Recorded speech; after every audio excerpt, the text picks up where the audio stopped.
মধ্যরাত্রে সৃষ্টি হয় এক রহস্যময় পরিস্থিতির। মিলে গণ অভ্যুত্থানের নেতৃত্বে দেওয়া সমন্বয়কের নিখোঁজের বার্তা। বলা হয় হঠাৎ করেই পালিয়ে যান তারা।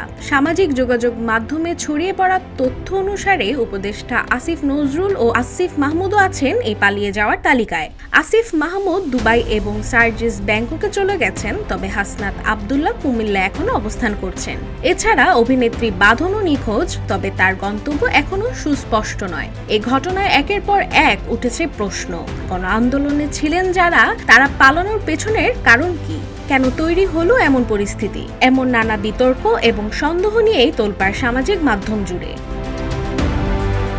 নিষিদ্ধ সংগঠন ছাত্রলীগ সাবেক নেতা সিদ্দিক নাজমুল আলম সামাজিক যোগাযোগ মাধ্যম ফেসবুকে পোস্ট করে লিখেছেন, ব্যাংককে সার্জিস চলে গেছে, কুমিল্লায় হাসনাত, আসিফ দুবাইতে।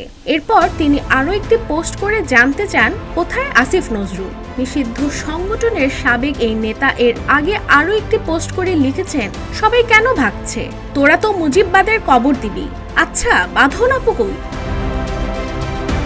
এভাবে আওয়ামী লীগের আত্মগোপনে থাকা নেতাকর্মীর রাতভর সামাজিক যোগাযোগ মাধ্যম ফেসবুকে অন্তর্বর্তী সরকার এবং গণ অভ্যুত্থানে নেতৃত্ব দানকারী সমন্বয়কদের বিরুদ্ধে পালিয়ে গেছেন বলে পোস্ট করেন, যা সম্পূর্ণ একটি গুজব। তবে এমন পোস্টের প্রেক্ষিতে নেটিজেনরা করেছেন নানা সমালোচনা।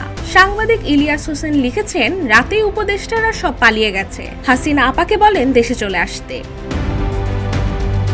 আত্মগোপনে থাকা আওয়ামী লীগের এসব পোস্টে শেয়ার করে ক্যাপশন লিখেছেন নাজমুল ভাই, ঠিক বলেছেন, ভোরবেলা উঠে দেখি ঢাকা শহরের সব মানুষই পালিয়ে গেছে, রাস্তায় কোনো মানুষ নেই, মেট্রো রেলটাও নেই, বোধহয় ওরা মেট্রো রেল নিয়েই পালিয়ে গেছে। এদিকে আবার অনেকেই যোগাযোগ মাধ্যমে পালিয়ে যাওয়ার বিষয়ে হাস্যরস করেছে নিজের অ্যাকাউন্টে।